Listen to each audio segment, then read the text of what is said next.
Customer states squeal coming from rear end while driving. Check bearings. Okay. You drove the damn thing without any air in it.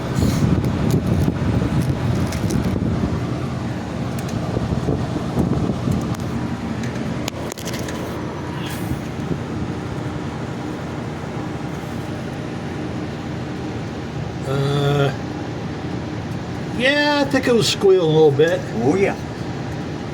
We'll slap a little grease on there and call it good to go. Sure. All right. And I see shining here on the U-joint, so I'm sure that they're